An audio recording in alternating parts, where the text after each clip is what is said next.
ദൈവതിരുനാമം മഹത്വപ്പെടട്ടെ. എൻ്റെ ചുമതല വഹിക്കുന്ന ബഹുമാനപ്പെട്ട ഐസക് അച്ഛൻ, ഭർത്തൃസമാജത്തിൻ്റെ സെക്രട്ടറി, ട്രഷറർ, മറ്റ് റീജിയണൽ കോർഡിനേറ്റേഴ്സ്, ഇതിൻ്റെ കാര്യങ്ങൾ നിയന്ത്രിക്കുന്ന എലിസബത്ത് ടീച്ചർ, എല്ലാ പ്രിയ സഹോദരിമാർക്കും ദൈവനാമത്തിൽ സ്നേഹവന്ദനം. എന്ന് പറയാൻ അറിയാത്ത ഒരാളെ പോലെ പലപ്പോഴും ഞാൻ കടന്നു കൂടാറുണ്ട്, പക്ഷെ വീഡിയോ ഒന്നും ഓൺ ചെയ്യാറില്ല. നിങ്ങളെ കാണാതെ നിങ്ങളെ കണ്ടുകൊണ്ട് ഞാൻ പലപ്പോഴും ഇറങ്ങി പോകാറുണ്ട്. കാരണം പലപ്പോഴും സമയപരിമിതി മൂലം, പ്രത്യേകിച്ച് ഫ്രൈഡേ നമ്മുടെ പ്രയർ ആയതുകൊണ്ട് യാത്രയാണ് കൂടുതൽ സമയം. ഫ്രൈഡേ ഉച്ചയാകുമ്പോഴത്തേക്ക് എനിക്കിവിടുന്ന് പോകണം. അതിൻ്റെ പാക്കിങ് നടന്നുകൊണ്ടിരിക്കുന്നു. അതുകൊണ്ടാണ് പലപ്പോഴും നിങ്ങളുടെ കൂടെ ചേരാൻ സാധിക്കാതെ വരുന്നുള്ള കാര്യം സ്നേഹത്തോട് ഓർപ്പിക്കുന്നു. പിന്നെ എനിക്ക് നല്ല വിശ്വാസമുണ്ട്, ബഹുമാനപ്പെട്ട ഐസക് അച്ഛനും മറ്റിതിന് നേതൃത്വം കൊടുക്കുന്ന പ്രിയപ്പെട്ടവരും ഒരു അനുഗ്രഹകരമായി ഈ കാര്യത്തെ മുന്നോട്ട് കൊണ്ടുപോകുന്നത് കൊണ്ട് ഇടയ്ക്കൊന്ന് നോക്കുമ്പോൾ അറിയാം എത്ര പേര് പാർട്ടിസിപ്പേറ്റ് ചെയ്തു, എത്ര പേരുണ്ട്, ഭംഗിയായിട്ട് പോകുന്നോ എന്നൊക്കെയുള്ള കാര്യങ്ങളൊക്കെ അറിയാൻ സാധിക്കുന്നുമുണ്ട്. ആ ഒരു ധൈര്യത്തിൽ തന്നെ ഭംഗിയായിട്ട് പോകുന്നുണ്ട് എന്ന ധൈര്യത്തിൽ തന്നെ അത് മുന്നോട്ട് പോയിക്കൊണ്ടിരിക്കുകയാണ്. നമ്മൾ പ്രത്യേകമായിട്ടും renewal of the holy spirit, പരിശുദ്ധാത്മാവിൻ്റെ പുതുക്കത്തിൽ, ബാപ്റ്റിസത്തിലൂടെ, മാമോദീസയിലൂടെ നാം പ്രാപിച്ച പരിശുദ്ധാത്മാവിൻ്റെ പുതുക്കത്തിന് വേണ്ടി പ്രാർത്ഥനാപൂർവ്വം ഒരുങ്ങുന്ന ദിനങ്ങളാണ്, കാത്തിരിപ്പിൻ്റെ ദിനങ്ങൾ. ലഭിക്കാത്ത ഒന്നിനെ ലഭിക്കുവാൻ വേണ്ടിയല്ല, ലഭിച്ചിരിക്കുന്നതിനെ പുതുക്കുവാൻ വേണ്ടിയുള്ള ദിവസങ്ങളായിട്ട് ഇതിനെ കാണുന്നു. വ്യാഴാഴ്ച നമ്മളെല്ലാവരും സ്വർഗാരോഹണ പെരുന്നാളിൽ സംബന്ധിച്ചു. ദൈവം മനുഷ്യനായി നമ്മുടെ അടുക്കിലേക്ക് വന്നു, സ്നേഹപൂർവ്വം നമ്മളോടൊപ്പം ജീവിച്ചു, നമുക്ക് വേണ്ടി മരിച്ചു, മരണത്തെ ജയിച്ചു ഉയർത്തെഴുന്നേറ്റ് സ്വർഗത്തിലേക്ക് കരയേറി. അസെൻഷൻ, സ്വർഗാരോഹണം, അത് നമ്മുടെയൊക്കെ ആത്മീയ ജീവിതത്തിൽ ഉണ്ടാകേണ്ടത് ഒരു കാര്യം തന്നെ. തമ്പുരാൻ നമ്മെ ഓർപ്പിക്കുന്നതാണ്. ഓരോ അസെൻഷൻ പെരുന്നാളിൽ നമ്മൾ സംബന്ധിക്കുമ്പോൾ നമ്മൾ ഓർക്കേണ്ടുന്നത് നമ്മളും ഒരു ആരോഹണത്തിലേക്ക്, സ്പിരിച്വൽ അസെൻഷൻ, ഒരു ആത്മീക ആരോഹണം നമ്മുടെയൊക്കെ ജീവിതയാത്ര ഉണ്ടാകുമെന്നുള്ള ഒരുക്കമാണ്. തമ്പുരാൻ നമ്മെ ഏൽപ്പിച്ചു പോകുന്ന അതാണ്. അത് ഏത് ജീവിത യാഥാർത്ഥ്യയിലാണെങ്കിലും. ഇപ്പോൾ നമ്മളൊക്കെ നമ്മുടെ ജീവിതയാത്രയിൽ പല തലങ്ങളിലൂടെ കടന്നു പോകുന്നവരാണ്. അവിടെയൊക്കെയും ഒരു ആത്മീക ഉയർച്ച, ആത്മീക വളർച്ച നമുക്കൊക്കെ ഉണ്ടാവുക എന്നുള്ളതാണ്. ദാറ്റ് മീൻസ് ഈ Christian life itself is becoming Christ. ക്രിസ്തുവായി തീരുവാൻ, ക്രിസ്തുവിനെ പോലെ ആയിത്തീരുവാനുള്ള ഒരു നിയോഗമാണ് നമുക്ക് ലഭിച്ചിരിക്കുന്നത്. ക്രിസ്തുവിനെ പോലെ ആയിത്തീരണം. നമ്മൾ ഓർക്കണം, we are created in the image and likeness of Christ. ക്രിസ്തുവിന്റെ രൂപത്തിലും സാദൃശ്യം സൃഷ്ടിക്കപ്പെട്ടിരിക്കുന്ന മനുഷ്യൻ. ആ രൂപവും സാദൃശ്യവും അതുപോലെ ആക്കി തീർക്കുക എന്നുള്ളതാണ് നമ്മുടെയൊക്കെ ജീവിത ഉദ്ദേശം. ഒന്നും മറന്നു പോകരുത്. സോ ക്രിസ്തുവായി തീരുവാനുള്ള നമ്മുടെ തിയോളജിക്കലി ഒത്തിരി വേർഡുകളുണ്ട്. റീകാപ്പിറ്റുലേഷൻ, ക്രിസ്തു എന്ന തലയോളം വളരുക എന്നൊക്കെ പറഞ്ഞ ദൈവശാസ്ത്രപരമായ ഒത്തിരി കാര്യങ്ങളുണ്ട്. അതിലേക്ക് പോകാതെ നമുക്കൊക്കെ ക്രിസ്തുവായി തീരുക, ക്രിസ്തുവിനെ പോലെ ആയിത്തീരുക, ആ ദൗത്യമാണ് സ്വർഗാരോഹണം ചെയ്ത കർത്താവ് യേശു തമ്പുരാൻ നമുക്ക് നൽകിയിരിക്കുന്നത്. നമ്മൾ മറന്നു പോകരുത്. ഞാൻ ഈയിടെ ഒരു സർവേ വായിക്കുകയായിരുന്നു. ഈ ഫാമിലിയിലൊക്കെ പണ്ട്, ഇപ്പം ടെക്നോളജി മറ്റു കാര്യങ്ങളൊക്കെ ധാരാളം ഉണ്ടെങ്കിലും ഈ ധാരാളം പ്രശ്നങ്ങളുടെ നടുവിലാണ് ഇപ്പോൾ ലോകം കടന്നു പോയിക്കൊണ്ടിരിക്കുന്നത്. ഫാമിലി ലൈഫിലാണെങ്കിലും പേഴ്സണൽ ലൈഫിലാണെങ്കിലും സോഷ്യൽ ലൈഫിലാണെങ്കിലും there is issues is going on here and there. അപ്പം അങ്ങനെ വരുമ്പോഴത്തേക്ക് എന്താ അതിൻ്റെ പ്രശ്നങ്ങളുടെ കാരണമെന്നൊരു ചോദ്യം പലപ്പോഴും കേൾക്കാറുണ്ട്. അപ്പം ആ സർവേയിൽ അവർ പറയുന്നത്, എല്ലാ മനുഷ്യനും ഇന്ന് ആർഗ്യൂ ചെയ്യുന്നതല്ലേ, ഫൈറ്റ് ചെയ്യുന്നതല്ലേ, പ്രശ്നങ്ങളുടെ കാരണമെന്ന് പറയുന്നത് സ്നേഹത്തിൻ്റെ കുറവാണ്. സ്നേഹമില്ലാത്ത ഒരു ലോകജീവിതമാണ് എന്നാണ് അവർ പറയുന്നത്. എല്ലായിടത്തും അത് ആപ്ലിക്കബിൾ പൂർണ്ണമായിട്ട് അർത്ഥത്തിലാണ് എനിക്ക് പറയാനൊക്കത്തില്ല. പക്ഷേ എങ്കിലും ഒരു യാഥാർത്ഥ്യമായിട്ട് അത് തന്നെയുണ്ട്. എല്ലാ മനുഷ്യനും ആഗ്രഹിക്കുക എനിക്ക് സ്നേഹം കിട്ടണം. ആ സ്നേഹത്തിൻ്റെ കുറവുണ്ടാകുമ്പോഴത്തേക്ക് മനുഷ്യൻ അതിനുവേണ്ടി പിടിവലി നടത്തുക, അല്ലെങ്കിൽ പിടിവാശി ഉണ്ടാക്കുക, പ്രശ്നങ്ങൾ ഉണ്ടാക്കുക. അതിനുശേഷം അദ്ദേഹം ഒരു ക്രിസ്ത്യൻ വിശ്വാസിയാണെന്ന് ഞാൻ വിശ്വസിക്കുന്നു. സർവേയിൽ പറഞ്ഞത് പലരും ക്രിസ്ത്യൻസ് ആൾക്കാരായിരിക്കണം. അവരതിൻ്റെ കാരണങ്ങൾ പറയുന്നുണ്ട്. ഈ സ്നേഹം ഇല്ലാത്തത് കൊണ്ട് എന്തുണ്ടാകുന്നു? ഈ പരിശുദ്ധാത്മാവിൻ്റെ ഫലങ്ങളെക്കുറിച്ച് നമ്മൾ പഠിക്കുമ്പോൾ 9 ഫലങ്ങൾ പറയുന്നുണ്ട്. അതിൽ ആദ്യത്തേത് സ്നേഹമാണ്. സ്നേഹമില്ലാത്തത് കൊണ്ട് രണ്ടാമത്തെ കിട്ടുന്നില്ല. എന്താ? സന്തോഷമില്ല. സ്നേഹവും സന്തോഷവും ഇല്ലാത്തത് കൊണ്ട് സമാധാനവും ഇല്ല. ഇതൊരു യാഥാർത്ഥ്യമായിട്ട് ഇന്നത്തെ ലോകത്തിൻ്റെ ഒരു സത്യമാണത്. Love, Joy, piece. സ്നേഹം, സന്തോഷം, സമാധാനം. അപ്പൊ സ്നേഹമില്ലാത്ത ഒരു സമൂഹത്തിന്റെ നടുവിൽ അവിടെ സന്തോഷമില്ല. സന്തോഷമില്ലാത്ത മനുഷ്യരുടെ നടുവിൽ അവിടെ സമാധാനമില്ല. അപ്പൊ ഇവിടെ എപ്പോഴും പ്രശ്നങ്ങൾ ഉണ്ടാവുകയാണ്, പ്രതിസന്ധികൾ ഉണ്ടാവുക, ഇതിനു വേണ്ടിയുള്ള പരാക്രമങ്ങൾ ഉണ്ടാവുകയാണ്. പക്ഷേ ആ സർവേയിൽ പറയുന്ന ഒരു കാര്യം, ഇത് നമ്മൾ മറന്നു പോകുന്ന കാര്യങ്ങൾ, അതിനുശേഷമുള്ള 6 കാര്യങ്ങൾ ചെയ്തെങ്കിലേ ഈ ലവ്, പീസ് ആൻഡ് ജോയ്, അല്ലെങ്കിൽ ലവ്, ജോയ് ആൻഡ് പീസ്, സ്നേഹവും സന്തോഷവും സമാധാനവും കിട്ടണമെങ്കിൽ അതിനുശേഷമുള്ള 6 കാര്യങ്ങൾ ജീവിതത്തിൽ പ്രാവർത്തികമാക്കിയെങ്കിലേ നമുക്കത് കിട്ടുകയുള്ളൂ എന്നാണ് പറയുന്നത്. എന്തൊക്കെയാണത്? ദീർഘക്ഷമ, ദയ, പരോപകാരം, വിശ്വസ്തത, സൗമ്യത, ഇന്ദ്രിയജയം. ദീർഘക്ഷമ, ദയ, പരോപകാരം, വിശ്വസ്തത, സൗമ്യത, ഇന്ദ്രിയജയം. ഈ 6 ഫലങ്ങളെ, ഈ 6 അനുഭവങ്ങളെ ജീവിതത്തിൽ പ്രാവർത്തികമാക്കുമ്പോഴാണ് നമുക്ക് ഈ ആദ്യത്തെ 3 കാര്യങ്ങൾ, സ്നേഹം കിട്ടും, ലവ്, സ്നേഹമുണ്ട്, അവിടെ സന്തോഷമുണ്ട്, സമാധാനമുണ്ട്. അതിന് നാം അനുവർത്തിക്കേണ്ടുന്ന 6 കാര്യങ്ങൾ, പരിശുദ്ധാത്മാവിന്റെ ഫലങ്ങളിലെ പിന്നീട് വരുന്ന 6 കാര്യങ്ങൾ, അത് ജീവിതത്തിൽ പ്രാവർത്തികമാക്കുമ്പോൾ, അതായത് എന്തൊക്കെയാണ്? പേഷ്യൻസ്, ദീർഘക്ഷമ ഉണ്ടാവണം. അല്ലെ, നമ്മളൊക്കെ പെട്ടെന്ന് പൊട്ടിപ്പോകുന്നവരാ, ജസ്റ്റ് ലൈക്ക് ബബിൾസ്. ചെറിയൊരു കാര്യം മതി, ഫാമിലി ലൈഫിലാണെങ്കിലും പേഴ്സണൽ ലൈഫിലാണെങ്കിലും സോഷ്യൽ ലൈഫിലാണെങ്കിലും, പിന്നെ വിത്തിൻ എ സെക്കൻഡ് നമ്മൾ പെട്ടെന്ന് അങ്ങ് ഹൈപ്പർ ആവുകയാണ്. കൈൻഡ്നസ് അല്ല, എപ്പോഴും ഞാൻ ആരോ പിതാവ് എപ്പോഴും പറഞ്ഞൊരു കാര്യമുണ്ട്, ഈ കടമ മറന്നാലും കരുണ മറക്കരുതെന്ന് പറയും.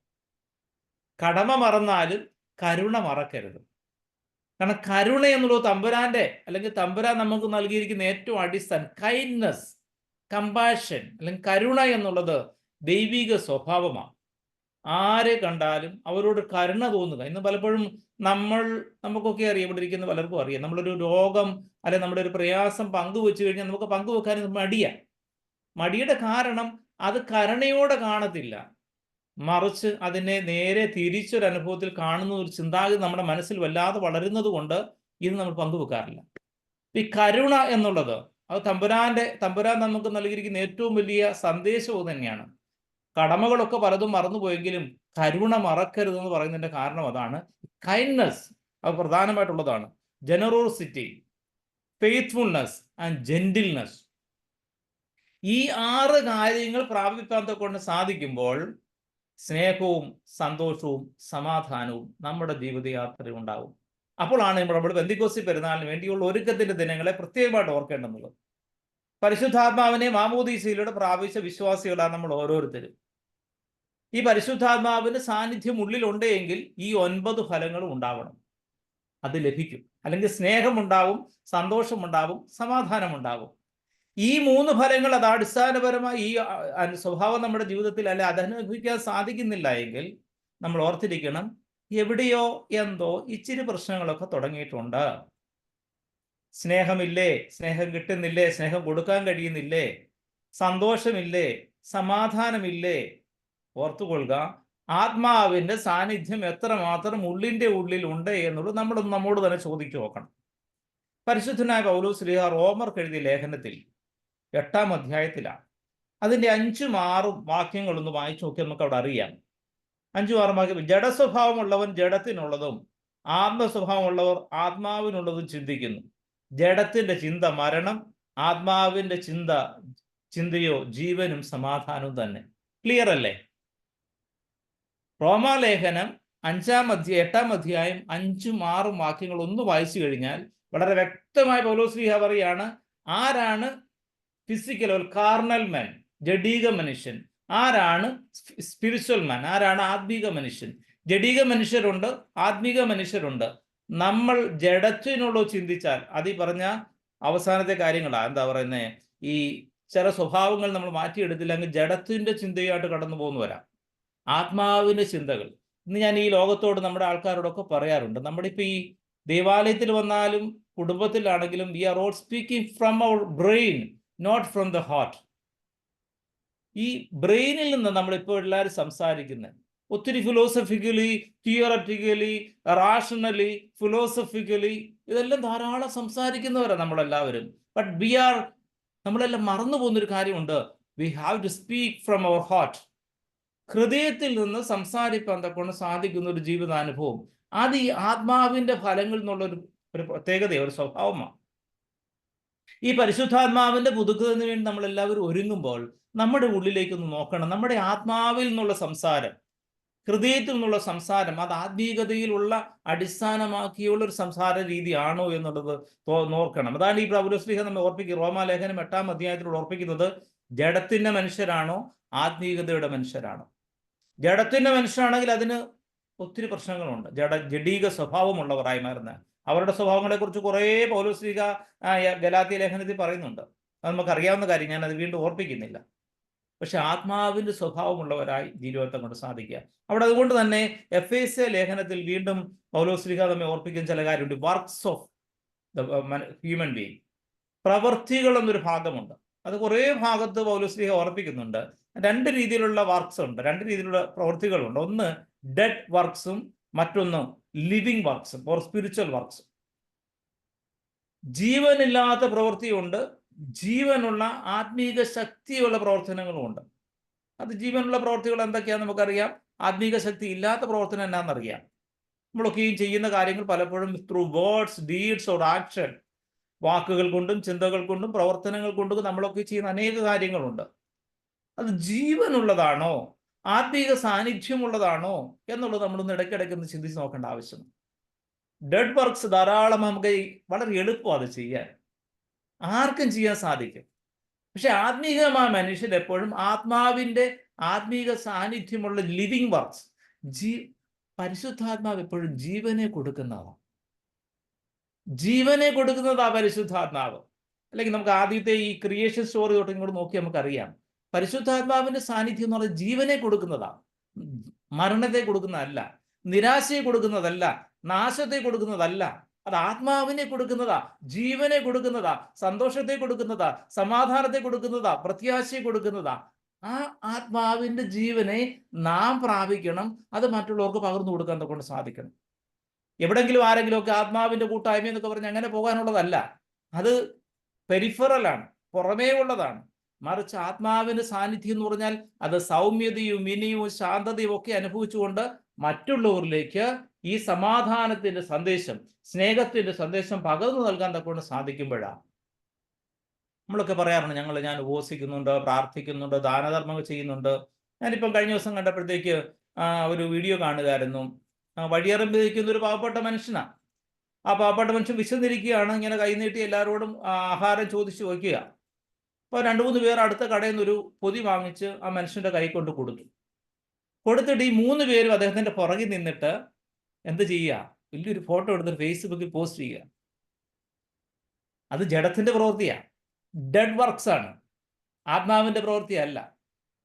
ദൈവികമായ ചിന്തി, നിന്റെ സഹോദരൻ വിശന്നിരിക്കുമ്പോൾ നീ ഒരു നേരത്തെ ആഹാരം കൊടുക്കുമ്പോൾ അത് വീഡിയോയിൽ പോസ്റ്റ് ചെയ്യാനാണെങ്കിൽ, ഫേസ്ബുക്കിൽ പോസ്റ്റ് ചെയ്യാനാണെങ്കിൽ അത് ജഡത്തിന്റെ പ്രവൃത്തിയാണ്. ദൈവാത്മാവിൽ പ്രവർത്തിക്കുന്ന മനുഷ്യൻ, എൻ്റെ സഹോദരൻ വേദനിക്കുന്നു, കൈൻഡ്നസ്, കരുണ. അവന് വേദനിക്കുമ്പോൾ, അവന് വിശക്കുമ്പോൾ അവന് നേരത്തെ ആഹാരം കൊടുത്താൽ മറ്റുള്ളവർ അറിയാൻ വേണ്ടിയല്ല, തമ്പുരാൻ അറിഞ്ഞോളും. ഇതെല്ലാം സ്വർഗത്തിലെ നിക്ഷേപമാണ്, ഹെവൻലി ട്രഷേഴ്സ് എന്ന് പറയും. എൻ്റെ ആത്മീയ പിതാവായ ഈമാനുസ്ലീഹൻ എപ്പോഴും പറഞ്ഞൊരു വാക്കുണ്ട്, ആരും അറിയരുത്, സ്വർഗത്തിലെ നിക്ഷേപമായിട്ട് ഇതെല്ലാം സ്വരൂപിച്ചുകൊള്ളണം. ഒരു മനുഷ്യന് ഒരു താഴ്ച വെള്ളം കൊടുത്തു കഴിഞ്ഞാൽ അത് രണ്ടാമതൊരു അറിയേണ്ട, ഈ നിക്ഷേപം ഒരിക്കലും നഷ്ടപ്പെട്ടു പോകത്തില്ല, സ്വർഗത്തിലെ നിക്ഷേപമായിട്ട് വന്നോളൂ. അതുകൊണ്ട് ജഡത്തിന്റെ പ്രവൃത്തിയായ പലപ്പോഴും നന്മ പ്രവൃത്തികൾ മാറുന്നുണ്ട്. മറ്റുള്ളവർ കാണാൻ വേണ്ടിയിട്ട് വെയിൻ ഗ്ലോറി എന്നൊക്കെ പറയും. മറ്റുള്ളവരുടെ ഒരു നല്ല ഇത് കിട്ടാൻ, പൊസിഷൻ കിട്ടാൻ, പവർ കിട്ടാൻ, നല്ല വാക്കുകൾ കിട്ടാൻ വേണ്ടിയൊക്കെ ചെയ്തു കഴിഞ്ഞാൽ നല്ല പ്രവൃത്തിയാണെങ്കിലും പോലും ഡെഡ് വർക്ക്സ് ആയിട്ട് മാറും. അത് നമുക്കുണ്ടാവരുത്. നമ്മുടെ ഈ ജീവിതയാത്രയിൽ നമ്മൾ ആത്മാവിന്റെ മക്കളായി, ആത്മീയതയുടെ മക്കളായി തീരുവെന്ന് കൊണ്ട് ഒരുങ്ങുക. ഇവിടെയാണ് ഈ പരിശുദ്ധാത്മാവിന്റെ പുതുക്കത്തിന്റെ ഈ 10 ദിനങ്ങളിൽ നമ്മളിലേക്ക് തന്നെ ഒന്ന് നോക്കാൻ തക്കൊണ്ട് സാധിക്കേണ്ടത്. എൻ്റെ ആത്മാവേ നീ വിഷാദിച്ചുള്ളിൽ ഞരങ്ങുന്നത് എന്തെന്ന് സങ്കീർത്തനക്കാരൻ പാടുന്ന അനുഭവത്തിൽ തന്നെ നമ്മുടെ ഉള്ളിലേക്ക് ഒന്ന് നോക്കിയിട്ട് ഈ ആത്മാവിന്റെ സാന്നിധ്യം എന്താണ്? അല്ല, കംഫോർട്ടർ. എനിക്കറിയാം, നമ്മുടെ ഐസക് ബി പ്രകാശ് നല്ലൊരു കൗൺസിലറാണ്. പരിശുദ്ധാത്മാവാണ് ഏറ്റവും വലിയ കൗൺസിലർ.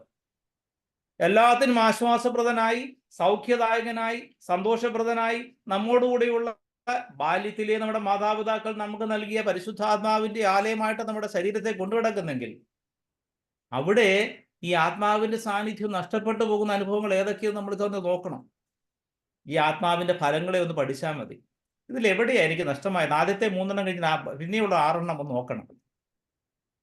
അവ നോക്കുമ്പോൾ നമുക്ക് മനസ്സിലാവും എന്നിലുള്ള കുറവുകൾ അവിടെയാണ്. ഓരോ ദിവസം ഈ അതിനുവേണ്ടിയുള്ള ഒരു കണ്ണുനീരോടുള്ള മുട്ടുകുത്തി തമ്പുരാന്റെ സന്നിധിയിൽ നിന്ന് പ്രാർത്ഥിക്കേണ്ട ദിവസങ്ങൾ.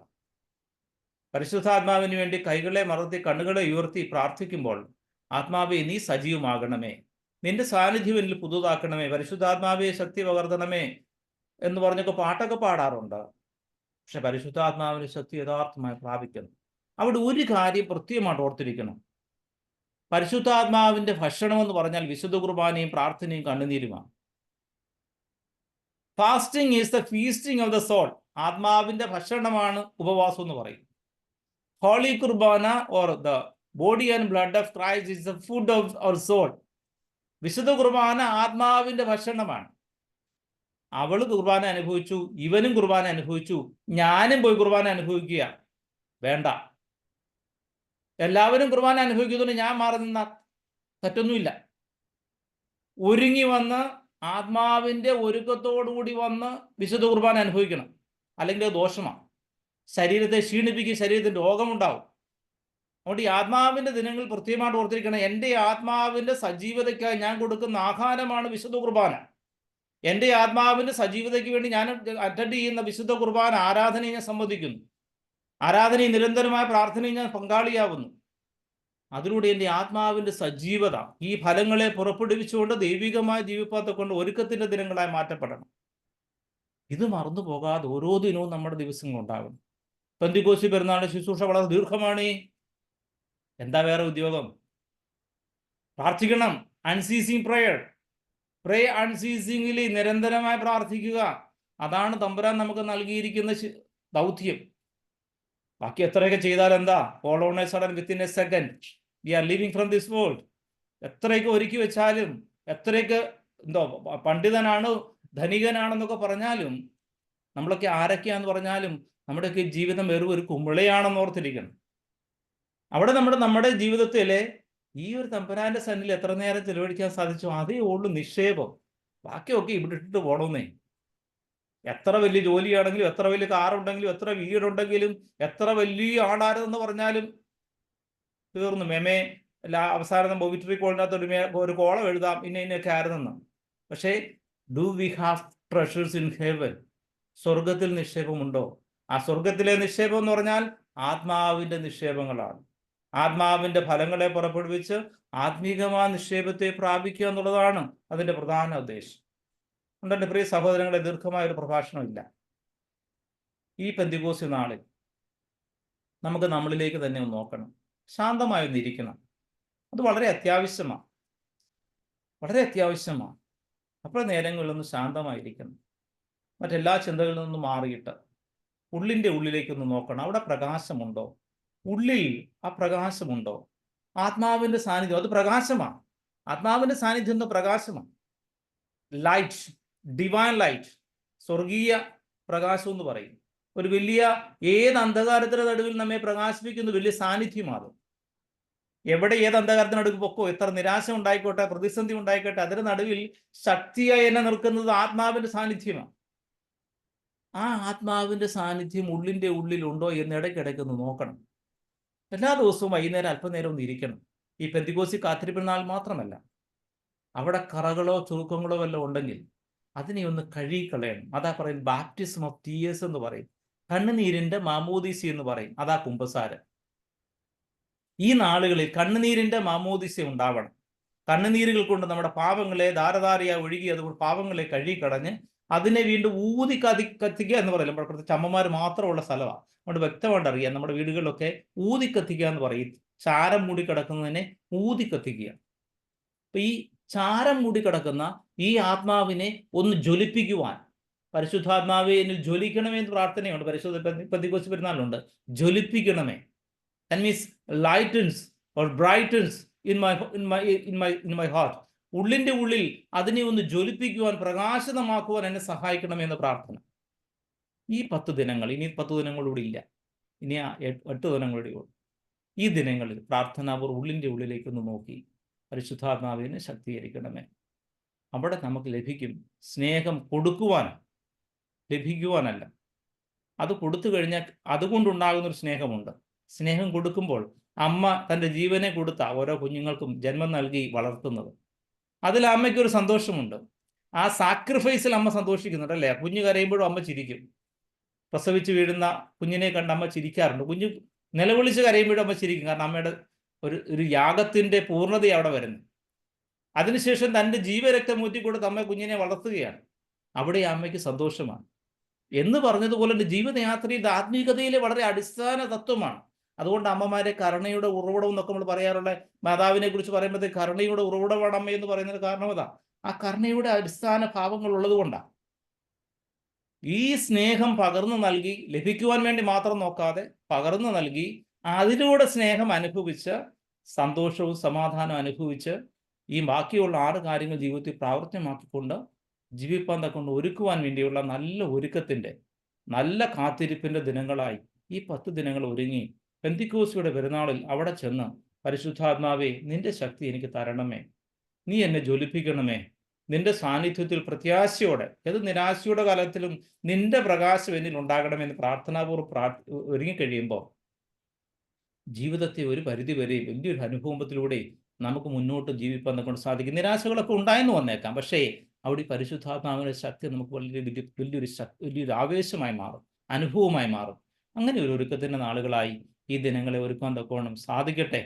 ഞാൻ സമയമുള്ളപ്പോൾ നിങ്ങളോട് വന്നോളാം. നിങ്ങൾ പിണക്കമൊന്നും തോന്നരുത്.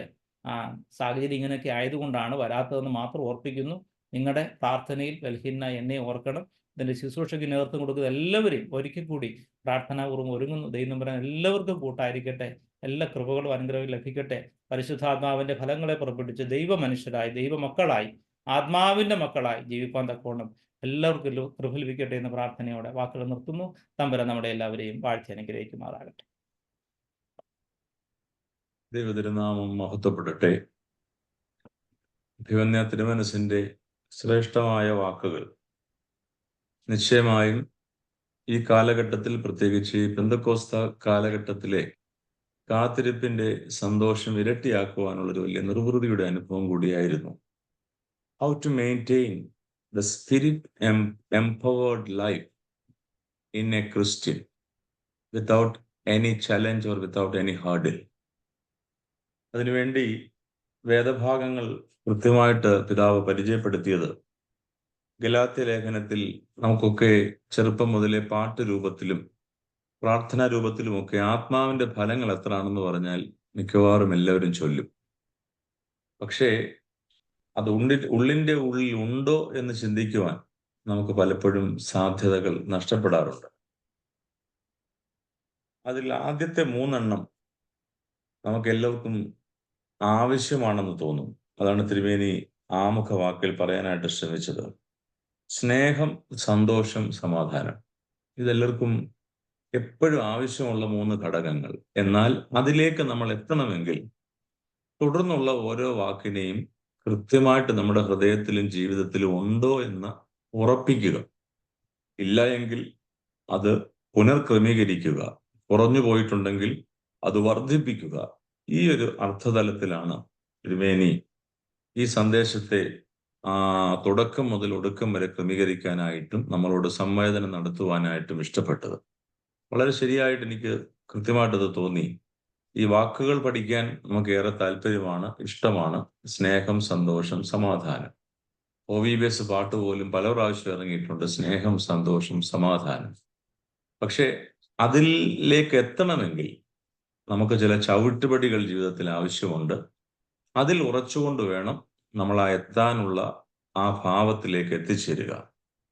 അതിനെ സാധൂകരിക്കുവാൻ വേണ്ടി റോമാലേഖനത്തിലെ പരിശുദ്ധനായ പൗലോസ് ശ്ലീഹ പറഞ്ഞിരിക്കുന്ന ജഡീക മനുഷ്യനും ആത്മീയ മനുഷ്യനും തമ്മിലുള്ള വ്യത്യാസവും ഇത് തമ്മിലുള്ള പൊരുത്ത വ്യത്യാസങ്ങളും ആത്മീയ മനുഷ്യനിൽ നിന്ന് എന്താണ് ദൈവം പ്രതീക്ഷിക്കുന്നത് എന്നുള്ള ചിന്തകളും പിതാവ് നമ്മളോട് പങ്കിടുകയായിരുന്നു. ഈ കാലഘട്ടത്തിൽ നമ്മൾ ഈ 10 ദിവസത്തിൽ 2 ദിവസം കഴിഞ്ഞുപോയി. ഇനിയുള്ള 8 ദിവസത്തിൽ ഇത് ആവർത്തിച്ച് ചിന്തിക്കണം. നമ്മൾ എവിടെയാണ് നഷ്ടപ്പെട്ടു പോകുന്നത്? ഏത് മേഖലയിലാണ് നമുക്ക് വർദ്ധിപ്പിക്കുവാനുള്ളത്? ഏത് മേഖലയിലാണ് കുറവ് വന്നിട്ടുള്ളത്? ഈ കുറവുകളെ കണ്ടെത്തി പരസ്പരം വിധേയപ്പെട്ട് കൂട്ടമായും ഒരുമിച്ച് മുന്നേറുവാൻ കുടുംബമായും ഇടവകയായും ഈ പ്രസ്ഥാനമായും സാധ്യത ഉണ്ടാക്കുവാനുള്ള ഒരു വലിയ തിരിച്ചറിവാണ് അഭിമന്യ തിരുമേനി നമ്മളോട് സംഭാഷണത്തിലൂടെ നടത്തിയത്. തിരുമേനി ഓർമ്മപ്പെടുത്തിയതുപോലെ പ്രസംഗ രൂപത്തിലേക്ക് തിരുമേനി മധ്യത്തിലേക്ക് കടന്നു വന്നിട്ടില്ല എങ്കിലും പല പ്രാവശ്യം തിരുമേനി ഈ സൂം വിൻഡോയിൽ കടന്നു വന്നിട്ടുള്ളത് ഞാൻ ഓർക്കുകയാണ്. അതുമാത്രമല്ല, ഏത് സമയത്തും ഈ വിഷയത്തെക്കുറിച്ച് തിരുമേനി കൃത്യമായി ചോദിച്ചറിയാറുണ്ട്. ഇതെല്ലാം ഭംഗിയായിട്ട് നടക്കുന്നു എന്ന് ഉറപ്പുവരുത്താറുണ്ട്. അതൊരു ഇടയന്റെ ഏറ്റവും വലിയ ഒരു ശ്രേഷ്ഠതയായിട്ട് ഞാൻ കാണുന്നു. തുടർന്നുള്ള ശുശ്രൂഷകളിലും അങ്ങയുടെ ദിവ്യമായ പ്രകാശം ഞങ്ങൾക്ക് എല്ലാവർക്കും ലഭിക്കുവാൻ ഞങ്ങൾ പ്രത്യേകമായിട്ട് അഭിമന്യ തിരുമേനിയോട് ഉള്ള നന്ദി അറിയിച്ചുകൊണ്ട് അപേക്ഷിക്കുകയാണ്. പിതാവിന്റെ എല്ലാ ശുശ്രൂഷകളിലും ദൈവകൃപ, പരിശുദ്ധാത്മാവിന്റെ കൃപ ഇരട്ടിയായി ഉണ്ടാകട്ടെ. അതിൽ ഞങ്ങളും പ്രാർത്ഥനയിലൂടെ സമ്മേളിക്കുന്നു. അപ്രകാരം ഈ ശുശ്രൂഷ അനുഗ്രഹപ്രദമായി തീരുവാൻ ദൈവം സഹായിക്കട്ടെ എന്ന് പ്രാർത്ഥിച്ചുകൊണ്ട് ബലഹീനനായ ഞാൻ എൻ്റെ വാക്ക് ചുരുക്കുന്നു. തിരുമേനിയോടുള്ള സന്തോഷവും നന്ദിയും ഈ സമയത്ത് പ്രകടിപ്പിക്കുകയും ചെയ്യുകയാണ്.